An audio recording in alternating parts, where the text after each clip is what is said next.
Right. So మొత్తానికైతే ఇది ఇక్కడ బండి సంజయ్ గారి కుమారుడు భగీరథ విషయం మాత్రమే కాదు, ఈ పోక్సో కారణంగా జరుగుతున్న అకృత్యాలు, అన్యాయాలు, మగవాళ్ళ మీద జరుగుతున్న దాడులు, అందులో రాజకీయంగా కూడా దీన్ని ఇదే పోక్సోని తీసుకొచ్చి ప్రయోగించిన విధానం ఇది కూడా కావచ్చు. ఇక ఈ అమ్మాయి విషయం వస్తే గనక ఈ అమ్మాయి సంబంధించి నేను మళ్ళీ చెబుతున్నాను, తనకు సంబంధించిన ఫొటోస్ అన్ని మీడియా చేతుల్లో ఉన్నాయి, మగధా న్యూస్ దగ్గర కూడా ఉన్నాయి. కానీ అది ఆ అమ్మాయి చనువుగా ఉందనో లేదంటే ఇంకా చాలా మంది ఉందనో, ఆ అమ్మాయి 18 సంవత్సరాల లోపు అంటున్నారు. నిజానికి అమ్మాయి అబౌవ్ 18 అనేది రికార్డ్స్ లో ఉంది అంటున్నారు. కానీ తన వయసును కూడా తగ్గించి పోక్సో పెట్టారు అనేది మరొక ఆరోపణ.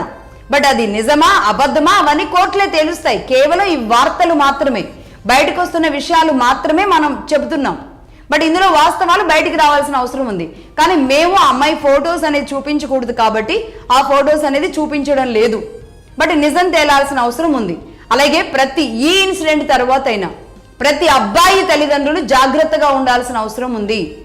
అంటే మీ అబ్బాయి ఎవరితో తిరుగుతున్నాడు, ఏం తిరుగుళ్ళు తిరుగుతున్నాడు, అది రేపు మీ కుటుంబానికి మీకు పెను ముప్పుగా పెను ప్రమాదంగా మారేలాంటి పరిస్థితులు ఉన్నాయా, లేదు అతడు అసలు ఏ తప్పు చేయకపోయినా సరే అతని మీదకి రేపు నేరం వస్తే ఆ పిల్లాడు బతికుంటాడా లేదంటే ఇంకేమైనా చేసుకుంటాడా అని ఆలోచించుకోవాల్సిన బాధ్యత తల్లిదండ్రుల మీద మాత్రమే ఉంటుంది. నెంబర్ 1. ఇక నెంబర్ 2 ఏంటి అంటే అమ్మాయిల విషయంలో నేను పదే చెబుతా, లక్ష్మి ఏదో అమ్మాయిలకి శత్రువా అని మీరు అనుకుంటున్నారు. కానీ సమాజంలో మారుతున్న అనేక రుగ్మతలకి పరిస్థితులకి కారణమే మహిళలు అనేది నేను బలంగా బల్లగుద్ది మరీ చెబుతాను. ఎందుకు అంటే అమ్మాయిల డ్రెస్సింగ్ విషయంలో లేదంటే ఈరోజు డెవలప్ అయిన అభివృద్ధి కల్చర్ విషయంలో నిండుగా బట్టలు వేసుకుంటే అది అనాగరికంగా చూస్తున్న సమాజంలో ఆడపిల్ల కూడా నలిగిపోతోంది. చిన్న చిన్న బట్టలు వేసుకుంటేనే అడ్వాన్స్డ్గా ఉన్నట్టు, లేదంటే ఆ అమ్మాయి హైఫైగా ఉన్నట్టు, ఆ అమ్మాయి స్థాయి వ్యక్తులతో, ఆ డబ్బున్న వ్యక్తులతో కలవగలిగినప్పుడు నిండుగా బట్టలు వేసుకున్న అమ్మాయిని చీత్కారంగా చూసేలాంటి సొసైటీ, అంటే ఆ సొసైటీ వాళ్ళ సొసైటీ ఏదైతే ఉందో అందులో నిండుగా బట్టలు వేసుకోవాలి అనుకునే వాళ్ళు కూడా వేసుకోలేని పరిస్థితులకు కారణమైంది. వీళ్ళకి అలాగే ఫ్రెండ్స్ ఉండాలి, బాయ్ ఫ్రెండ్స్ ఉండాలి, బయటికి వెళ్ళాలి, తిరగాలి, ఇవన్నీ చేయాలి. కానీ మా మీద ఎలాంటి దాడి జరగకూడదు.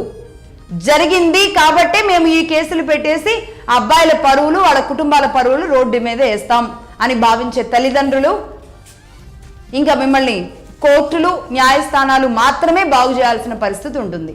రైట్. చూద్దాం మరి ఈ కేసు ఏ టర్న్ అవుతుందో.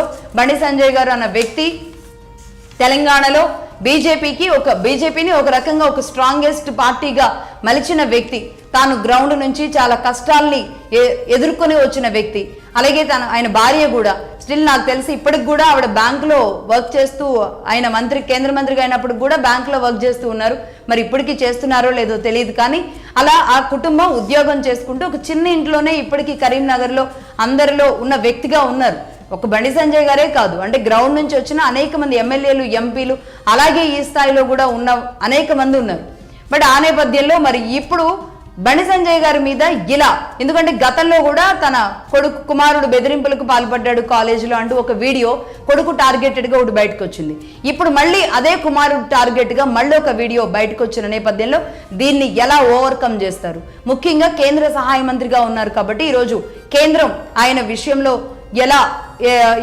ఎలా కాపాడుకోగలుగుతుందా, లేదు అంటే ఏం చేస్తుంది, తదుపరి చర్యలు ఎలా ఉంటాయి? ఎందుకంటే ప్రధాని మోడీ వచ్చిన హడావుడిలో తెలంగాణలో బీజేపీ అంతా కూడా మునిగి ఉన్న పరిస్థితి ఉంది.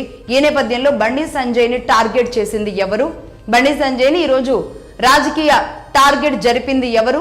అందులో ఆయన నిలబడతారా, సత్యం నిలబడుతుందా, లేదు అంటే ఇంకేమైనా జరుగుతుందా అనేది నిజం నిలకడ మీదే తెలిసే అవకాశాలు ఉంటాయి.